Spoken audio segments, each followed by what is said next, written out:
one too tight. I can't help it none. Takes a whole lot of work for me to have any fun. There is nothing no one's gonna do. I got those wound up too tight blues. I make a whole lot of money. This is Steve Madewell again, Wound Too Tight this week.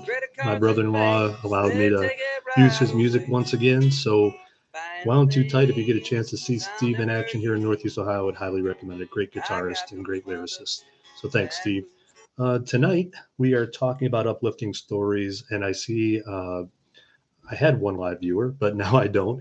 I had my first live viewer last week. Victor Torres, thank you very much. I appreciate you logging in. Victor is a special education teacher that I met through the pandemic when we were trying to do some talks with each other from different districts on different topics. And he was always there and been interested with everything that we've been doing since day one. So thanks, Victor. I do appreciate that. Like I said, tonight we're talking about uplifting stories. And I have to say, this was one of my favorite pieces to try to put together just because it allowed me to think about all the people that have been involved in my educational career, teachers, students, parents, and it's been quite a ride. And I think part of understanding the uplifting stories is that you also have to understand some of the downtimes, because a lot of times the best bonds are made when you have difficult times that you're going through as a staff or as a community. Um, and what I have found in every district that I've been in, there are some amazing people in every district. And there's also some people that, cause grief. And those are the issues that we try to ignore and move forward and be positive for our kids. And the kids really are what make that possible. When you walk in a classroom and you have kids that are eager and excited and just happy to be there, I have to say it makes the job a lot easier. So one of the things that I have to share, the very first job that I had was in Blissfield, Michigan. And I know that there are going to be some students that are listening to this because they emailed me later prior to me coming on. Blissfield is a small community, about 2,000 people back in the day when I was teaching there, and they would graduate anywhere from 88 to 125 kids a year. So a very small district, and our building was surrounded by cornfields. And that first year, I remember having my door open from my classroom, and the crop duster flew by and sprayed that insecticide or whatever it was all over our classroom, which a learning experience for teaching in the rural community. But from that time, I in my first 17 years in Blissfield, I went to 17 funerals and or funerals of students or former students, and I had 5 in that first year. And the only reason I say that, I know this is supposed to be uplifting, but when you see that kind of negative thing happen in a community or in a school, the positives of the kids that are there are amazing. And I think that's why I'm still attached to Blissfield to this day, is because some of the things that we went through in that first few years when I was there was pretty rough. And to see the resiliency of the kids and to see the staff coming together to show that things are more important than school sometimes, when you just have life in general issues come up, those are all amazing things that you can, keep yourself going because you have those other things that are going on in your life that are positive. So from that Blissfield day, there are some instances that happened that show the maturity of those kids, just because they were forced to grow up on some issues that you hope that no one kid has to go through. But there were a few times in my career where I was down and having issues, and I got an email from a former student. She actually was in my very first classroom as a 6th grader, and I worked with her all the way through 8th grade. And when she became a volleyball player for me at the high school level, and we were going back and forth in an email one time, and her email struck a chord with me because I was having a difficult time about where I was going as a teacher.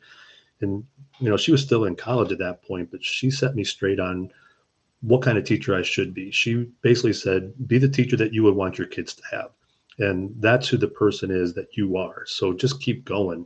And Janine Philippek is one of the people that really helped guide me in the last few years I was in the classroom in Blissfield.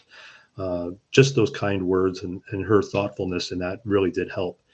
And then a few years later, when I was having some other issues going on in the family and just stress in general with the job, I had two players from my volleyball team from Blissfield, and also kids that I taught in middle school, just show up on my doorstep when I was working, and they just wanted to talk. They had both went through some very traumatic things with fiancés, and they sat in my office and we probably talked for a good hour, hour and a half, and we laughed and we cried. And it was really one of those things where, again, these students, now adults, really have an impact on your life. And I think a lot of times we overlook that aspect, that the teachers are often the influence to the kids, but little do the kids know how much impact they have on us. And I think that if they truly did know, and I try to make that known to a lot of the people that are still close, that they do play an important role in who I am as a person.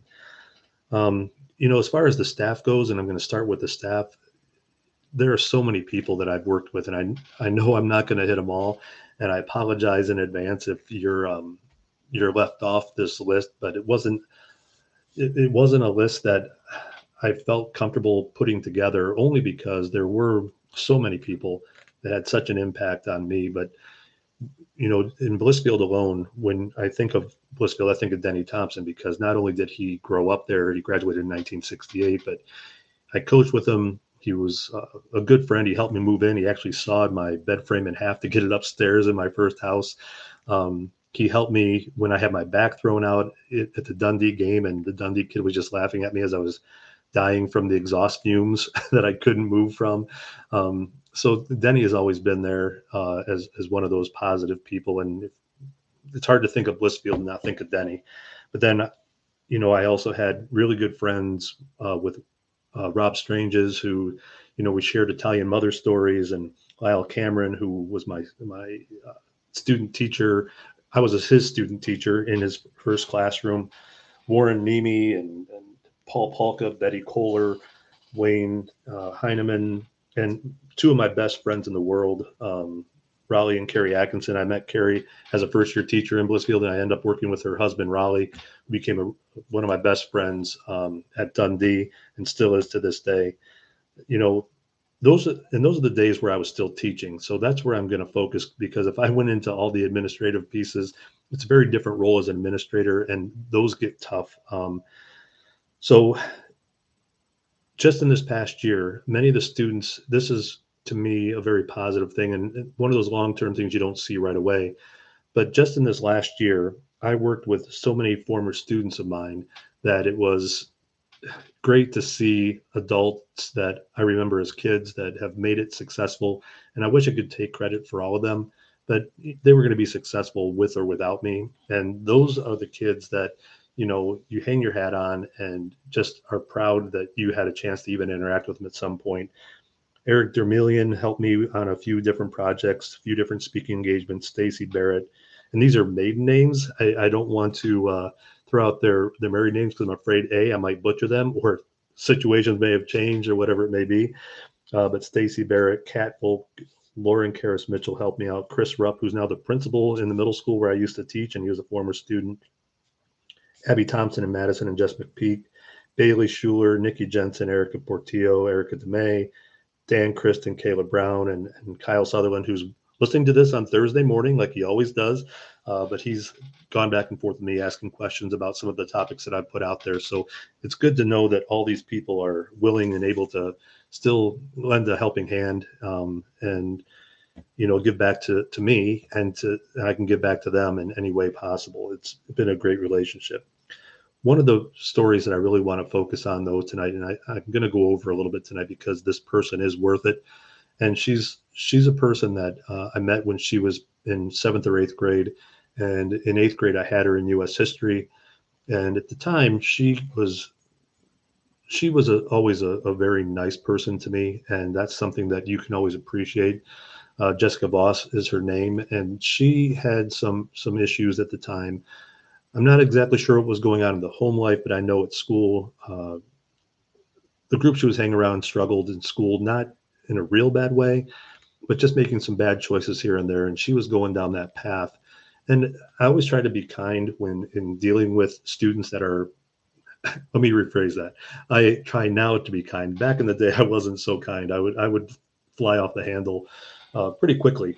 Um, but I could see with certain kids that that is not what they needed at all, and they needed some support more than some other the antics that I would pull. And I would honestly think that I could see something in Jessica that was important and something that really needed to be cared for. And so nothing that I did in particular by any means. I know that she was supported by Alicia Pez and Kathy Lewis also, but I could see that she was trying to make a change in her life for a better situation. And I didn't do anything other than support through the process. But here's a girl that was getting in trouble, talking back to teachers, just ornery, not doing homework, just angry at people. There might have been a fight in there. I don't remember specifically, Jessica. I'm sure you'll remind me if I'm wrong on that. There might have been a fight or two, either verbal, most likely verbal. Um, but at some point, she just said enough is enough. And her maturity and her understanding of where she was going, I haven't seen in any other eighth grader. She made this decision probably in the beginning of the second semester that things have to change. And so from that point forward, she was quiet. She asked for help. She stayed after and did extra work. I made her the head editor for a newspaper that we were doing on the Civil War. She basically just jumped at every chance we gave her because she knew that was the way to do things differently. And she really handled that really well. And I think something that just stands out in my head is year after a pretty rough first semester and seeing this trend in the second semester, it's like I hope that there's no fallback. I hope there's always just a positive path forward. At the very end of the year, we gave an option of a project to research somebody in history, and she decided to do Janis Joplin, and she had to somehow act that out. Well, she so out of character for her in eighth grade. She got up in front of the entire class and did a lip sync of Janis Joplin, Bobby McGee, and she was dressed up and dancing, and it was like a whole new person. And to me, that was almost like the graduation that I needed to see, where she basically said, "This is who I am." And to this day, we will exchange emails about, "Hey, did you hear this artist or did you hear this song?" And we go back and forth now because we realize how important music is to each of us, and we still stay in touch. The thing that makes me proud is Jessica's moved away soon after that, and I got a note from her thanking me for what I did was again just be there and be supportive. Um, and I know that the other teachers that I mentioned also had that same experience. But she went on and struggled with uh, a few things and in school, but still found her way to college. Ended up graduating with a degree, and my gauge to success is that she is happy. If you are happy as an adult, that's success to me. Money doesn't mean it. Having a job with what you thought you wanted to do when you were younger isn't success unless you're happy.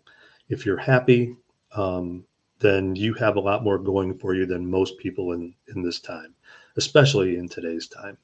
So, in talking with Jessica a few times just in the last year or so through COVID and helping me with some purchases at her store, um, I have found that she is definitely a happy person that has made it away from the path that she was down. And as a longtime educator, when you look back at this list of kids that I was able to talk about, um, they've all done well and they seem happy. And so I think that we have to keep that in mind, that education is important, but the connections that you make along the way are even that much more important. And, I was happy to think about Andy Smith, who was our quarterback one year, but he fought cancer his entire life and ended up starting his senior year after all these battles with cancer. He started as a quarterback for us his senior year. Little Alex and Madison, who the happiest kid in the world, and he's confined to a wheelchair because of a disease that he has, but the kid always smiles. He constantly joking around, and you would never know that there was anything wrong. And then you meet somebody like Stacy Gankus out at Lakeside Middle School, who basically spends her life for kids. And that's a whole nother hour-long session, really. So, these stories, everybody has them. And I just want you to reflect on those positives that have happened in your time and the stories and the people that you've met and how that really can drive you for the next day. If nothing else, this is something I did a few years back and it was nothing but positive reactions. Do a handwritten letter to a teacher, to a student, to a coworker, somebody that means a lot to you, and it really does set a tone and show appreciation for what they meant to you. Well, they weren't totally uplifting. I'm sure that it's hard to be totally uplifting and motivating in a short amount of time, but it boils down to people. And if you focus on the negative people in your life, that's what you'll feel like as you go into that work every day. But if you can find those positive people and hang out and play euchre with the Atkinsons anytime, or do things of that nature that you can be positive with who you work with and who you work for, it will make the day go easier, make the year go easier. So find those positive people and hang out with them. That's what you need to do. And everybody makes mistakes along the way, but the idea is to make as few as possible, learn from them, and move on. And so, as we're leaving here tonight, I just want to remind you to be kind, be professional, and find solutions. Write that letter and thank the people around you for being a positive influence on your life. Have a good night, everybody. Got a big old house with a big old yard, and it looks real nice, 'cause Lord, I work real hard, doing things I hate to do. I got those wound up too tight blues. Well,